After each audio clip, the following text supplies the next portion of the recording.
Hello everyone, मेरा नाम लक्ष्य सिंह है और मैं स्टूडेंट हूँ। अभी क्लास 11th में पढ़ रहा हूँ और मैं आपके सामने एक एक्सपीरियंस शेयर करना चाहता हूँ अपने पिछले 3 साल से, जो कि मैं पिछले 3 साल से कर रहा हूँ अपनी रियल लाइफ की। और मैं ना ही बचपन से क्लास 8 तक मैंने कभी भी अपनी स्टडी को सीरियस नहीं लिया था। और मैं क्लास जब 9th में आया तो मैं अपनी स्टडी को थोड़ा सा सीरियस लिया था। और 9th क्लास में भी मैंने ऑफलाइन कोचिंग अटेंड की थी और जिससे मुझे कुछ समझ ही नहीं आ रहा था। एंड मैं ऑफलाइन कोचिंग लेकर उन्होंने तो मेरे पूरे साल ही ख़राब कर दिया, क्योंकि वो पूरे साल मेरा सिलेबस ख़त्म करने में लग रहे थे, जिससे मुझे कुछ समझ भी नहीं आया। और वो एग्ज़ाम आया, चला गया, मेरा साल भी ख़राब हो गया क्लास 9। एंड फिर ओवर थिंकिंग एंड डिप्रेशन जैसे प्रॉब्लम भी ठीक हो गए थे। एंड मैं बात कर रहा हूँ अपनी क्लास 10th की।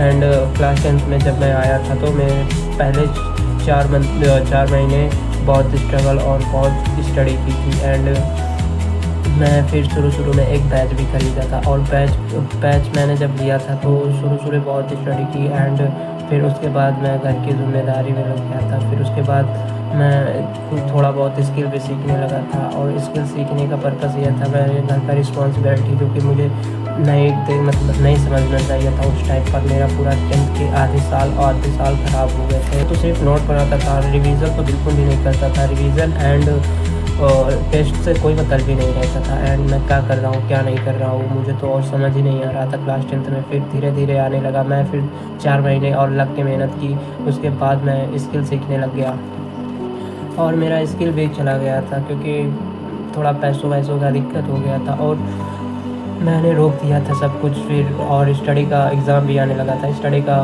फिर प्रेशर भी अंदर से होने लगा था, जिससे मैं दिन भर ओवर थिंकिंग करता रह जाता था। एंड डिप्रेशन भी आने लगा था कि मेरा कुछ होगा कि नहीं होगा एग्ज़ाम में। And I can say to you कि मैं शायद कुछ कर भी नहीं पाता उस टाइम पर। मेरे पास सपोर्ट करने के लिए मेरे पास उस टाइम पर फैमिली भी नहीं थी और 0% गाइडेंस मेरे पास नहीं कि कोई गाइड करने वाला भी था।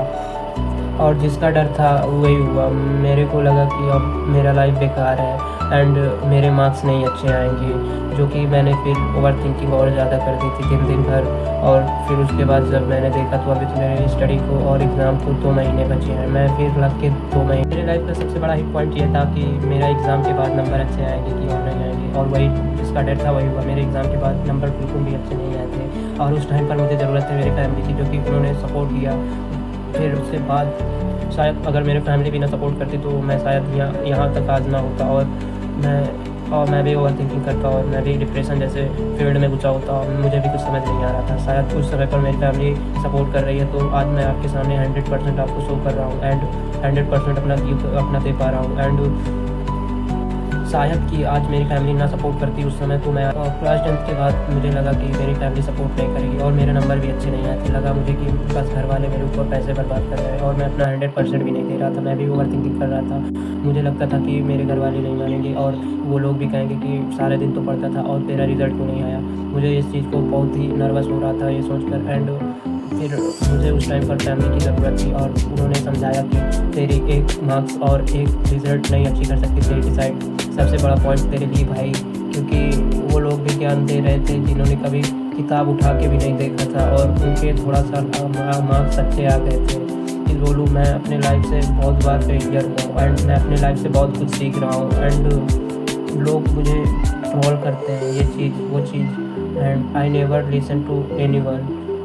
और लोगों का कहना ही यही है कि यार तू करता है तेरे से नहीं होता। भाई मैं अपना 100 देता हूँ और हर चीज़ में 100 देता हूँ। मेरे को किसी की ज़रूरत नहीं है और मेरा माइंडसेट और मैं डिसिप्लिन के साथ वर्क करता हूँ और स्टडी भी करता हूँ। मेरे से जितना होता है मैं अपना 100 देता हूँ। लोगों के कहने से कभी कुछ होने वाला नहीं है।